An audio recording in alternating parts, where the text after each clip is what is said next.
오늘 우리가 읽었던 이 본문 말씀은 우리가 흔히 변화산 사건이다라고 칭하는 본문입니다. 자, 왜 변화산이냐? 예수님의 모습이 변한 그런 사건이 있었던 산이기 때문에 우리가 변화산이다라고 이야기를 합니다. 예수님의 얼굴이 영광의 빛을 내시고 그 입으신 옷이 희게 되었다라고 얘기를 하죠. 자, 그리고 이 모습은 예수님께서 후에 죽으시고 또 3일 만에 부활하신 그 모습과 같았습니다. 우리는 죽어서 천국에 갔을 때 과연 어떤 모습으로 영원히 천국에서 살아갈까 궁금해합니다. 성경이 분명하게 답을 주지 않지만 사람들은 추측컨대 살아생전 가장 아름다웠던 그 시절, 그 모습으로 천국에서 영원히 살게 되지 않을까 그렇게 말하고 생각을 합니다. 성수반 하면서 한 집사님이 최근에 너무 재밌게 본 드라마가 있다고 했는데 천국보다 아름다운이라는 제목의 드라마였습니다. 내용을 들어보니까 한 노부부가 있어요. 그리고 서로가 너무너무 사랑했습니다. 그래서 아내가 남편에게 묻습니다. 당신은 나의 언제가 제일 이뻐? 라고 이렇게 물었더니 남편이 대답을 합니다. 당신은 날이 갈수록 점점 더 이뻐져. 그래서 지금이 제일 이뻐. 그렇게 아내에게 이야기를 했다고 합니다. 아내는 너무 감동받았어요. 그리고 남편이 먼저 죽어서 천국에 가고 또 시간이 지나서 아내도 천국에 갔습니다.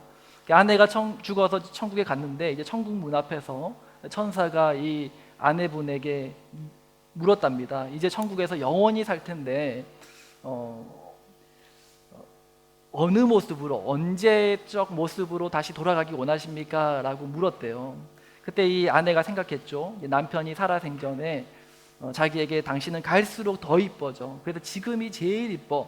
라고 했던 말을 이제 딱 생각해서 이제 곧 남편을 만나게 될 텐데 남편에게 가장 이쁜 모습을 보여주고 싶어서 저는 지금 이 모습, 가장 나이 든 이 모습으로 내가 천국에서 영원히 살겠습니다. 그렇게 이야기를 했다고 합니다.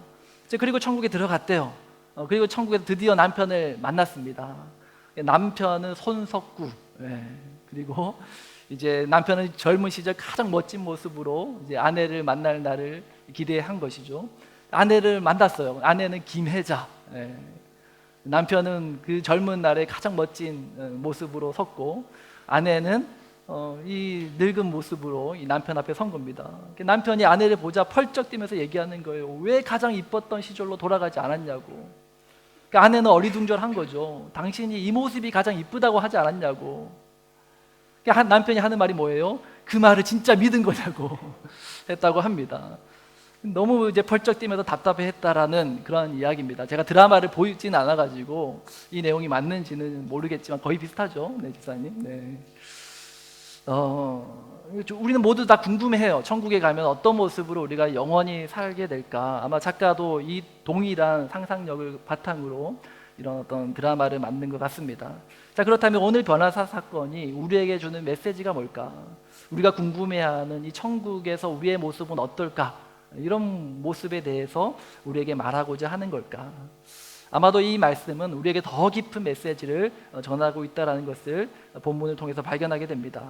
우리 본문을 한 절씩 보면서 이 변화사 사건이 일어나게 된 경위에 대해서 우리 하나씩 조목조목 따져보기 원합니다. 먼저 본문 1절을 함께 읽겠습니다. 엿새 후에 예수께서 베드로와 야고보와 그 형제 요한을 데리시고 따로 높은 산에 올라가셨더니, 이 사건이 일어난 시기가 언제인가? 엿새 후에라고 말씀합니다. 자, 무슨 사건이 있은지 엿새 후 6일 뒤였을까요? 우리가 바로 전에 지난 2주간 살펴보았던 마태복음 16장에 있었던 사건이었죠. 예수님께서 12제자를 데리고 MT를 가셨어요. 그 MT 장소가 어디였어요? 빌립보 가이사랴라는 곳이었습니다. 그곳에서 12제자들에게 질문하셨어요. 너희는 나를 누구라고 하느냐? 누구라고 생각하느냐? 라고 물었을 때 베드로가 대답을 했습니다. 주는 그리스도시요 살아계신 하나님의 아들이십니다. 예수님이 잘했다. 바요나 시모나, 너가 잘 대답했다. 착하다. 그렇게 칭찬하시면서 내가 이 반석 위에 내 교회를 세우겠다. 그렇게 교회를 세우겠다는 하나님의 뜻을 제자들에게 보여주셨습니다. 자, 그리고 그 후에 예수님이 자신이 고난당하고 또 죽임을 당할 것이고 또 3일 뒤에 부활하실 것에 대해서 또 제자들에게 예고하셨습니다. 그랬더니 이번에는 베드로가 예수님을 붙들고 항변하죠. 절대로 그런 일이 일어나서는 안 됩니다. 그러자 예수님께서 베드로를 책망하시면서 무슨 말씀하십니까? 사탄아, 내 뒤로 물러가라. 네가 나를 넘어지게 하는도다. 네가 하나님의 일은 생각하지 않고 도리어 사람의 일을 생각하는도다. 그렇게 책망하죠. 자, 그 일이 있은 후 6일째라는 겁니다. 자, 그러니까 이 변화산 사건은 바로 마태복음 16장에 있었던 바로 그 사건과 연결되는 그런 의미의 그 맥락 속에서 이 변화산 사건의 의미도 생각해야 된다라는 것이죠. 예수님께서 자신이 고난당하시고 또 죽을 것이고 또 3일 만에 부활하실 것과 그리고 그 부활의 증인된 제자들을 통하여 교회가 세워질 것에 대해서 말씀하신 그 본문과 오늘 변화산 사건이 연결된다라는 것입니다. 자, 그리고 예수님께서 12제자 중에 따로 누구를 데리고 가셨습니까? 오늘 본문 말씀에 보니까 베드로와 야고보와 그 형제 요한을 데리고 따로 데리고 가셨다, 그렇게 말씀을 합니다. 자, 복음서에서 이 3명의 제자들만 데리고 따로 어디론가 가시는 경우가 정확히 3번 나옵니다. 첫 번째 사건이 회당장 야이로의 딸을 살리러 가실 때, 그때 그 죽은 딸이 누워 있는 그곳에 죽은 그 딸의 부모와 그리고 이 베드로, 야고보, 요한만 데리고 그 방으로 들어가십니다. 자, 그리고 오늘 변화산 사건에서도 이 높은 산에 이 베드로, 야고보, 요한만 따로 데리고 가셨고요. 그리고 마지막 3번째로 이 베드로, 야고보, 요한만 데리고 가신 때가 언제냐? 바로 겟세마네 동산에서 예수님께서 잡히시는 그날 밤 겟세마네 동산에 기도하러 가실 때 특별히 이 베드로, 야고보, 요한만 따로 더 깊은 산으로 가셔서 그곳에서 함께 기도하셨습니다. 자, 이 세 사건의 공통점이 하나 있어요. 야이로의 딸을 그 죽은 딸을 살리러 가는 그곳, 그리고 이 변화산 사건이 있었던 이 장소, 그리고 겟세마네 동산에 가실 때 그 사건, 이 세 가지 사건의 공통점이 뭐냐면 모두 죽음과 연관된 사건이었다라는 것이죠. 야이로의 딸이 죽어 있는 그 방에 들어가셨고요. 또 변화산에서도요, 이미 죽은 사람 2사람, 모세와 엘리야를 만나십니다. 저희 겟세마네 동산에서의 기도도 죽음을 앞둔 예수님의 마지막 기도였습니다.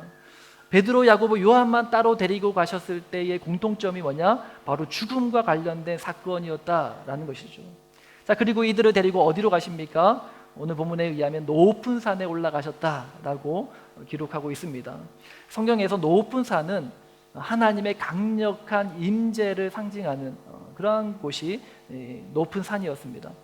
자, 이곳에서 예수님은 2명의 구약의 인물을 만나시는데 바로 모세와 엘리야를 만나죠.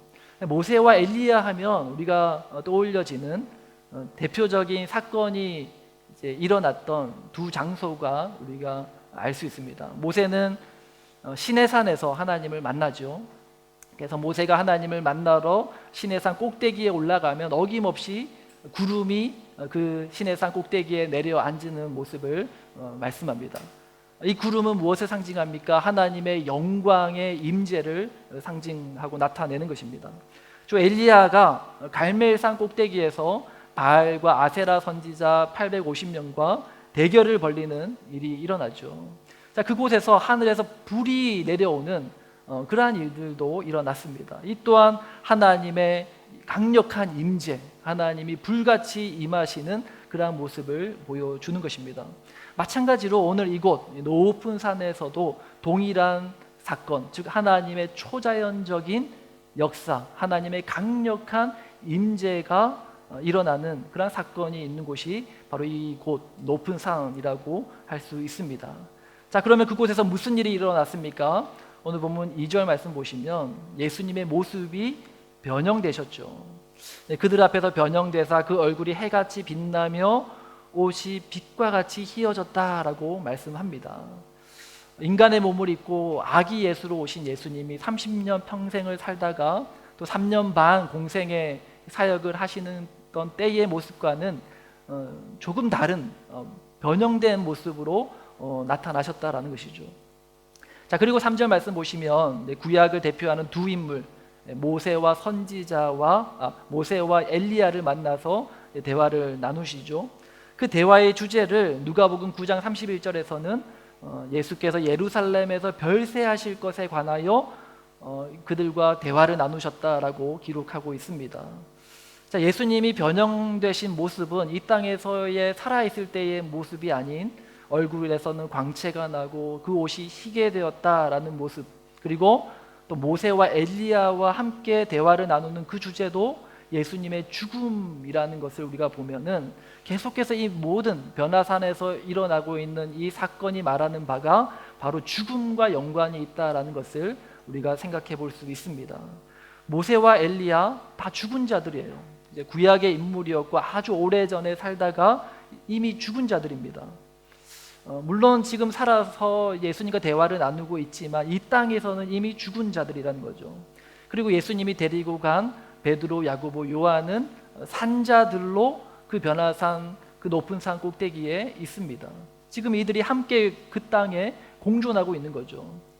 그리고 예수님은 변형된 모습으로 죽음 이후의 존재인 그 모세와 엘리야와 대화를 나누시고 또 죽음 이전의 존재인 베드로, 야고보, 요한과도 함께 대화를 나누시고 계신 겁니다. 지금 이 상황은 어떤 상황입니까? 바로 생명과 죽음이 교차하는 그 경계선에 서 있는 그와 같은 모습을 우리에게 보여주고 있다라는 것입니다. 자, 이때 또다시 베드로가 등장합니다. 야고보, 요한은 가만히 있는데 베드로는 항상 뭔가 이 나서기를 좋아하는 것 같아요. 그래가지고 예수님께 이런 제안을 합니다. 우리 4절 말씀을 함께 다 같이 읽어보겠습니다. 베드로가 예수께 여쭈어 이르되 주여 우리가 여기 있는 것이 좋사오니 만일 주께서 원하시면 내가 여기서 초막셋을 짓되 하나는 주님을 위하여 하나는 모세를 위하여 하나는 엘리야를 위하여 하리이다. 베드로는 지금 이 상황이 너무 좋은 거예요. 정말 꿈 같은 상황인 겁니다. 동료 제자들 중에서 이제 어부 시절부터 늘 함께 동고동락했던 두 사람 야고보, 요한과 함께 있고 내 마음에 너무 이제 합한, 내 마음에 맞는 그런 이제 친구와 같이 있고요. 또 늘 이제까지 미디어로만 접해왔던 이렇게 어떤 말씀을 통해서만 들어왔고 또 봐왔던 그 레전드 같은 인물 모세와 엘리야를 지금 직접 만난 거잖아요. 우리 청소년들에게 평소에 정말 보고 싶었던 그 아이돌, 그런 스포츠 스타, 실제로 만나는 것보다 더 짜릿한 그런 경험을 지금 베드로는 하고 있는 겁니다. 뿐만 아니죠. 내가 믿고 따르던 그 예수님의 모습이 변형되셨어요. 얼굴에서는 막 해같이 빛이 나고 얼굴은 막 옷은 희게 되고 역시 우리 예수님이 진짜 메시아였어, 진짜 그리스도야 라는 어떤 강력한 증거를 두 눈으로 똑똑히 본 거잖아요. 그러니까 얼마나 좋았겠습니까? 그래서 베드로가 예수님께 여기가 좋사오니 허락하시면 제가 여기에 작은 땅콩집 세 채 제가 마련하겠습니다. 하나는 예수님, 그리고 하나는 모세, 하나는 엘리야를 위해서 제가 마련할 테니 여기서 우리 오순도순 행복하게 사시지요. 예수님께 제안을 한 겁니다. 누가복음 9장 33절에서는 베드로가 지금 이 하는 말을 자기가 하는 말을 자기도 알지 못하더라 그렇게 누가는 기록을 합니다. 베드로를 아주 민망하게 만드는 말이죠. 자기가 지금 무슨 말을 하는지도 모른 채 지금 이 말을 하고 있다는 겁니다. 분명한 것은 베드로가 또 하나님의 일은 생각하지 않고 도리어 사람의 일을 자기 생각대로 말하고 있다는 것이죠. 그게 뭡니까? 베드로는 지금 삶과 죽음의 경계에 그냥 머물러 있는 것이 너무 황홀하고 좋다라는 겁니다. 다시 말해서 내가 살아있는 이 현실 세계에서 이 죽음 이후의 영적인 세계를 경험하는 이 신비한 체험이 너무 황홀하고 흥분되는 그러한 일이다라는 것이죠. 계속해서 이곳에 머물고 싶다라는 그런 마음을 내비친 것입니다. 지난주에 제가 월요일에 싱가포르에서 온 손님들과 함께 이제 짧은 근교에 이제 여행을 다녀왔습니다. 호빗 마을이라고 여러분 들어보셨습니까? 반지의 제왕의 촬영지로도 유명한 그 영화 세트장에 갔다 왔습니다. 듣던 대로 너무 평화롭고 아름다웠습니다. 반지의 제왕은요, 현대 판타지 소설의 뿌리와도 같은 그런 작품입니다. 여러분 아실지 모르겠지만 이 반지의 제왕을 쓴 톨킨은 이 자신의 작품에 기독교적인 세계관을 담아냈다라고 그렇게 인터뷰도 했습니다. 마법사 간달프도 나오고 뭐 엘프라는 요정도 나오는데 이게 어떻게 기독교적인 소설이라고 할 수 있느냐라고 물을 수 있어요. 그런데 이 톨킨은 이 반지의 제왕의 세계를 자기의 어떤 상상력으로 만들어낸 거죠. 하나님이 말씀으로 세상을 창조했듯이 이 톨킨은 자신의 상상 속의 세계를 언어로 풀어서 하나의 또 다른 세계를 완전히 창조해낸 겁니다. 그래서 그 톨킨의 상상력 속에서 마법사나 요정들이 그런 존재들이 있는 것이죠. 어디까지나 이것은 현실이 아니라 허구라는 거예요. 상상 속의 이야기라는 겁니다. 그래서 현실 세계와 이 반지의 제왕 속의 세계는 명확하게 구분되는 세계다. 그래서 그 세계를 중간계라고도 이야기하지 않습니까? 톨킨에게 영향을 많이 받고 또 톨킨의 절친이었던 C.S. 루이스가 쓴 또 하나의 판타지 소설이 하나 있죠. 나니아 연대기입니다. 이 반지의 제왕이 기독교적인 세계관을 또 상징적으로 담아냈다고 한다면 이 나니아 연대기는 노골적으로 기독교적인 메시지를 담아내고 있죠. 반지의 제왕 이야기 안에는요, 현실 세계는 없습니다. 완전히 다른 세계에 대한 이야기를 톨킨이 하고 있는 거죠. 그러나 이 나니아 연대기 소설 속에는요, 이 현실 세계가 등장을 합니다. 세계 2차 대전이 벌어지고 있던 영국의 어느 시골 마을에 어느 한 대저택에서 아이들이 숨바꼭질 놀이하다가 우연히 발견한 붉은 옷장 안에 막내 루시가 숨으면서 나니아라는 전혀 다른 차원의 세계로 들어가는 이야기가 바로 이 나니아 연대기의 이야기입니다. 저는 이 두 작가가 정말 어떤 잘한 선택이 뭐냐면 이 현실 세계와 어떤 판타지의 세계를 명확하게 구분해왔다라는 겁니다. 그래서 기독교적으로 봤을 때도요, 전혀 문제가 되지 않고 존 버년의 철로 역정과 같은 그런 어떤 대를 잇는 기독교적인 문학으로서도 가치가 있지 않나라는 생각을 합니다. 반지의 제왕, 나니아 연대기와 어깨를 나란히 하면서 많은 우리 아이들에게 사랑받는 또 다른 판타지 소설이 하나 있죠. 뭘까요?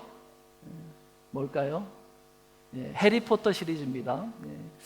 해리포터는요, 이 반지의 제왕이나 나니아 연대기와는 조금 달라요. 똑같이 마법도 쓰고 뭐 이런 판타지적인 요소가 있는데 똑같은 거 아니냐라고 생각할 수 있는데 다른 점이 하나 있습니다. 뭐가 다른가 하면은 이 해리포터의 어떤 소설 속에서는 이 현실 세계와 가상 세계 간의 구분이 명확하지 않다라는 거예요. 물론 작가는 런던의 킹스 크로스 역에 9번 3분의 2 플랫폼에서 이제 그 벽을 뚫고 지나가는 것으로 뭔가 이 현실 세계와 이 호그와트의 이 마법학교가 있는 세계를 분리하고는 있긴 하지만 그러나 그것이 어느 정도 그 경계가 허물어지는 순간들이 있어요. 그래서 이 호그와트의 마법학교에서는 이 머글이라고 불리우는 인간들의 세상 속에서는 절대로 마법을 부려서는 안 된다라는 금기 조항이 있음에도 불구하고 실제로 그 일이 가능하다라는 설정이 이 작가의 설정입니다. 현실에서도 신비한 마법을 부리는 이 짜릿한 경험을 하길 바라는 수많은 앤들의 호기심을 자극하는 거죠. 하지만 현실에서만 이 마법 같은 기적이 일어나길 바라는 마음이 다만 우리 앤들에게만 해당되는 말입니까? 제가 무슨 말 하는 거 아시죠?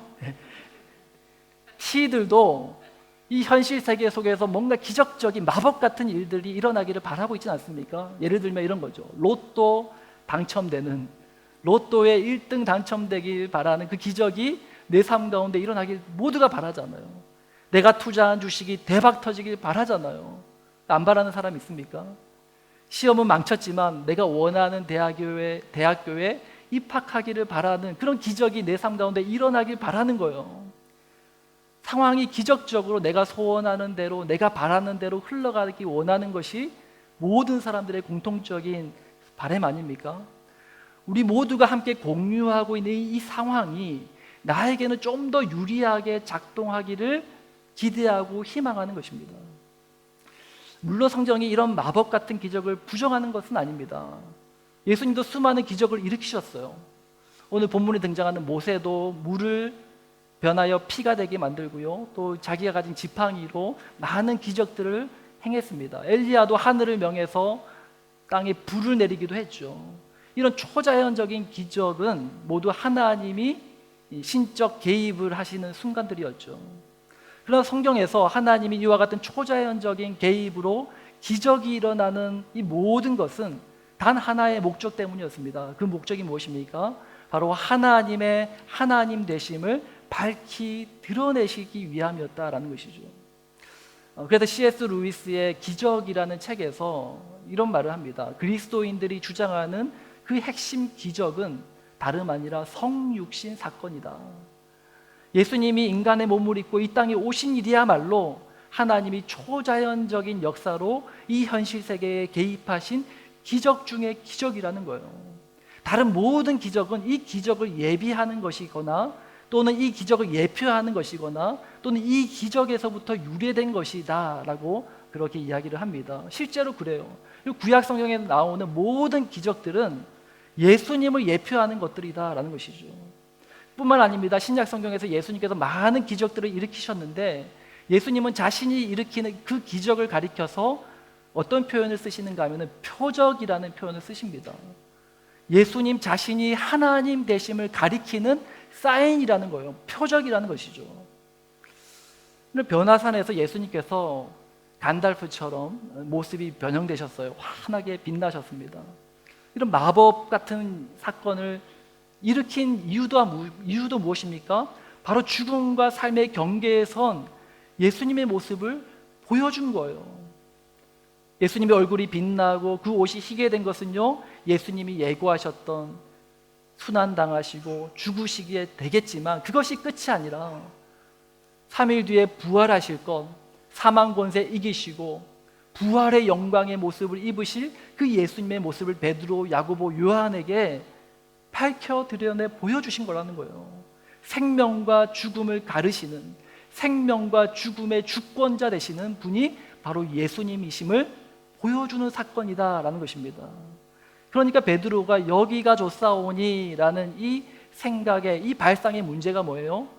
하나님의 나라와 뜻은 구하지 않고 이 현실 세계 속에서 내가 기쁘고 내가 즐겁고 내가 행복하면 된다라는 겁니다. 마치 어린아이에게 뭔가 나니아 연대기 이야기보다 해리포터 시리즈가 더 짜릿한 거예요. 뭔가 이 현실 세계에서도 내가 마법을 부릴 수 있을 것만 같은 거죠. 디즈니랜드, 롯데월드, 뭐 이런 유니버셜 스튜디오 이런 데 놀러 갔는데 여기가 너무 좋으니까 내 집에 가기 싫다고 떼쓰는 어린아이 같은 겁니다. 청소년들이 온라인 게임에 빠지는 이유가 뭡니까? 현실 세계에서는 이루지 못하는 것들이 게임 속에서는 이루어지거든요. 내 마음대로 할 수 있거든요. 청년들이 SNS에 중독되는 이유가 무엇입니까? 똑같은 겁니다. 현실 속에서 이루지 못하는 그런 마법 같은 일들이 그곳에는 일어나는 거예요. 현실은 엉망인데 온라인 속 가상세계 속에서는 내가 현실에서 못다 이룬 꿈이 이루어지는 겁니다. 그러나 이것은 성경적인 가르침이 아니다라는 겁니다. 예수님께서 마태복음 16장에서 베드로에게 내가 이 반석 위에 내 교회를 세우겠다, 하나님의 뜻을 알려주셨잖아요. 그런데 베드로가 지금 일주일도 채 안 돼가지고 여기가 좋사오니 라고 말하는 것은 내가 여기 안 내려가고 하나님이 나를 통해서 이루고자 하셨던 그 교회를 세우겠다라는 그 꿈을 완전히 망각하고 있다라는 것입니다. 자, 그러면 현실에서 마법 같은 기적을 기대하지 말라는 말입니까? 아니요. 분명 하나님은 살아계시며 그 살아계신 하나님은 초자연적인 능력으로 이 현실에 개입하시는 순간들이 있고 지금도 그와 같은 기적이 우리의 삶 가운데서도 일어날 수 있어요. 단 나의 이기적인 욕심을 채우기 위한 기적을 기대하는 것이 아니라 하나님의 하나님 되심을 드러내고 하나님의 뜻을 이루기 위한 목적으로 하나님이 개입하시는 초자연적인 역사를 얼마든지 우리는 구할 수 있다는 것입니다. 내 병의 치유를 놓고 우리 가족의 누군가의 질병이 치유되는 것을 놓고 기적적인 역사가 일어나는 것 얼마든지 구할 수 있죠. 내가 가고 싶은 대학에 합격하기를 기대하면서 구하는 거 구할 수 있어요. 내가 원하는 직장에 취업되기를 간절히 기대하면서 그런 기적이 일어나기를 구하고 기도하는 것 할 수 있습니다. 단 이것이 이루어지는 것 그 자체가 목적이면 그것은 나를 위한 기적이잖아요. 그건 욕심이란 말입니다. 이 모든 상황이 나에게만 좀 더 유리하게 작동되기를 바라는 이기적인 욕심에서 나타나는 그런 강구라는 것입니다. 이건 잘못됐죠. 내가 성적이 안 되는데 내가 원하는 대학에 합격했다고 합시다. 그러면 성적이 되는데 또 다른 누군가가 떨어져야 된다는 거잖아요. 이런 기적은 상황이 나에게만 유리하게 흘러가기를 원하는 내 욕심으로부터 나오는 잘못된 그런 강구라는 것이죠. 하지만 목적을 바꾸면 하나님께 당당하게 기적이 일어나기를 구할 수 있다는 거예요. 나를 위한 꿈이 아니라 하나님의 나라를 위한 일로 구하는 기적이라면 하나님께서 안 들어주실 이유가 없죠. 내 인생을 향한 하나님의 목적과 뜻을 깨닫고 모든 것이 하나님의 뜻대로 이루어지길 간구할 때 우리 인생 가운데 놀라운 하나님이 일으키시는 기적의 역사를 경험하는 저와 여러분 되시길 예수님의 이름으로 축복합니다. 자, 오늘 본문에서 베드로가 기대하는 이 마법 같은 기적이 또 우리 삶 가운데 있지만 그러나 우리 삶 가운데 하나님께서 우리에게 보여주시는 우리로 하여금 경험케 하시는 수많은 기적들 가운데 가장 위대하며 가장 놀라운 기적이 무엇인지도 우리에게 말씀하고 있습니다. 첫 번째는 무엇이냐? 바로 예수님의 하나님 아들 되심을 믿는 기적입니다. 본문 5절 말씀 함께 다 같이 읽겠습니다. 시작. 말할 때에 호련히 빛난 구름이 그들을 덮으며 구름 속에서 소리가 나서 이르시되 이는 내 사랑하는 아들이요 내 기뻐하는 자니 너희는 그의 말을 들으라 하시는지라. 믿음은 무엇입니까? 하나님의 은혜로 주어지는 선물과도 같은 것입니다. 믿는다는 것은요 능동태가 아니라 수동태예요. 믿어지는 거죠. 현실 세계에서 도무지 일어날 수 없는 기적이 믿어지는 거예요. 하나님이 인간의 몸을 입고 이 땅에 오신 그 크리스마스의 기적이 믿어지는 겁니다. 뿐만 아니죠. 그분이 날 위해서 십자가에 죽으신 사건, 나의 죄를 대신 지시고 죽으신 그 사건이 믿어지는 거예요. 이것이 우리가 경험한 최고의 기적임을 깨달으시는 저와 여러분 되시길 바랍니다. 자, 두 번째 우리가 경험할 수 있는 최고의 기적은 뭐냐? 예수님의 말씀이 들려지는 거예요. 동일한 본문 5절 말씀에 너희는 그의 말을 들으라 하시는지라. 예수님이 하나님의 아들 되심을 아는 것으로도 기적인데, 아는 것만으로도 기적인데, 그 하나님의 아들 되신 예수님의 가르침에 귀가 기울여지고 그 말씀의 뜻이 깨달아지고 그 말씀이 나에게 주시는 하나님의 음성으로 들려지는 거예요. 이것 또한 기적이라는 겁니다. 어떤 분은 그러더라고요. 처음에는 예수님이 안 믿어지더래요. 예수님이 막 죽은 자들을 살리고 막 무리를 걸었대. 오병이어로 5,000명을 먹였대. 안 믿어지더래요. 말도 안 되는 소리라고 그렇게 생각했대요. 그런데 이분은 예수님의 그 가르침, 예수님의 그 사상, 세상의 그 어떤 가르침보다, 세상의 그 어떤 이념보다 예수님이 가르쳐 주신 그것이야말로 진리라는 것을 깨달아지더래요.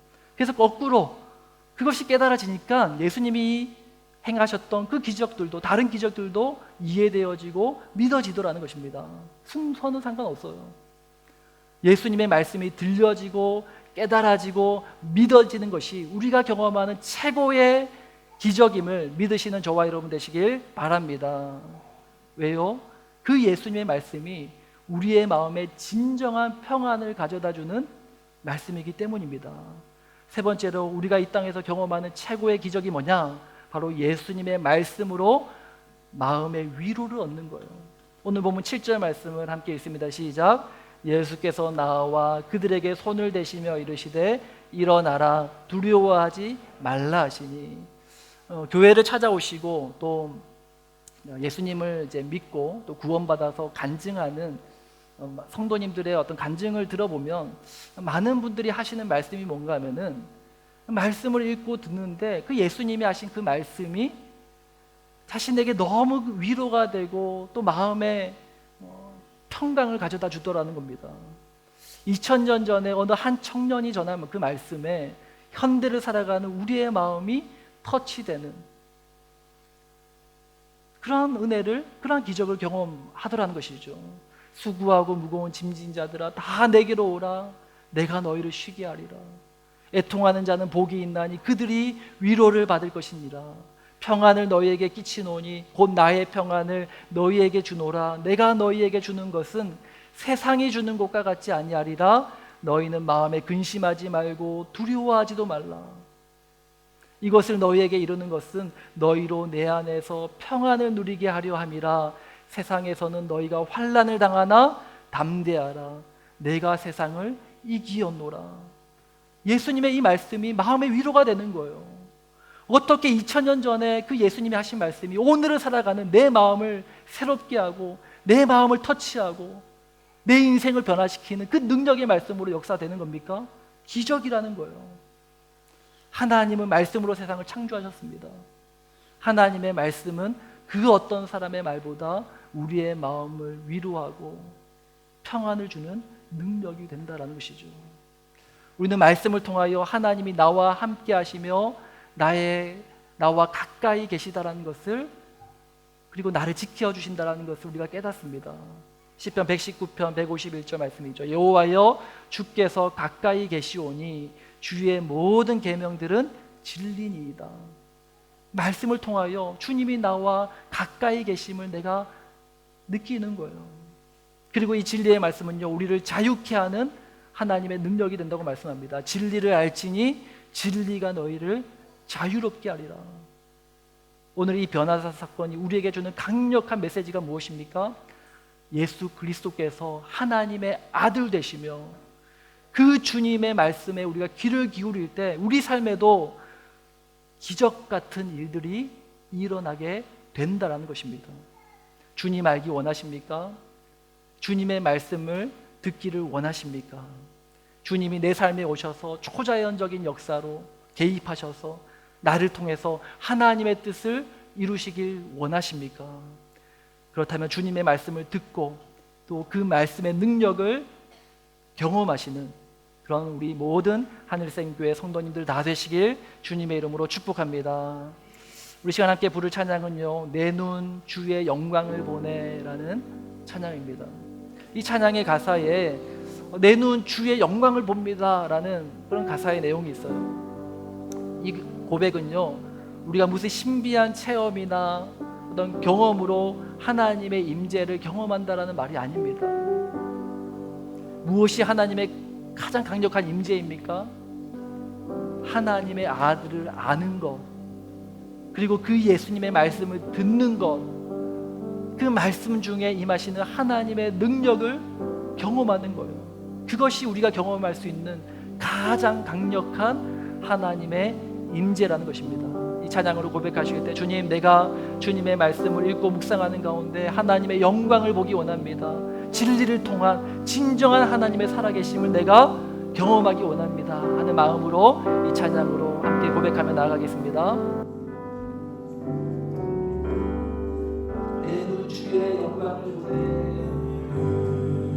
주의 영광을 우리 가운데 계신 주님, 우리 가운데 계신 주님, 그 빛난 영광, 그 빛난 영광 온 하늘 덮고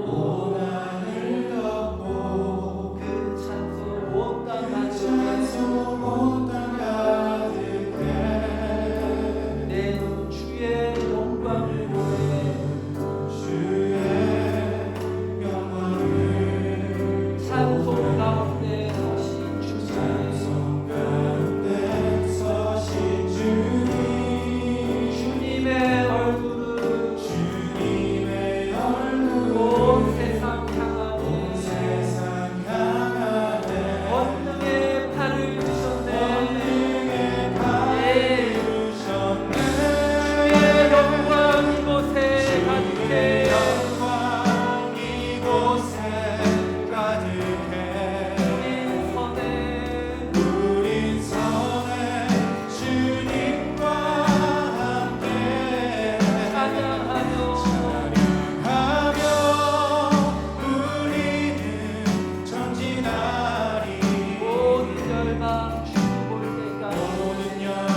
세상에서 우리가 바라는 기적은 내가 원하는 대로, 내가 꿈꾸는 일들이 기적처럼 이루어지는 것이었음을 회개합시다. 오직 하나님 나라와 하나님의 뜻을 위하여 하나님이 개입하여 주실 것을 우리가 기도하며 간구하는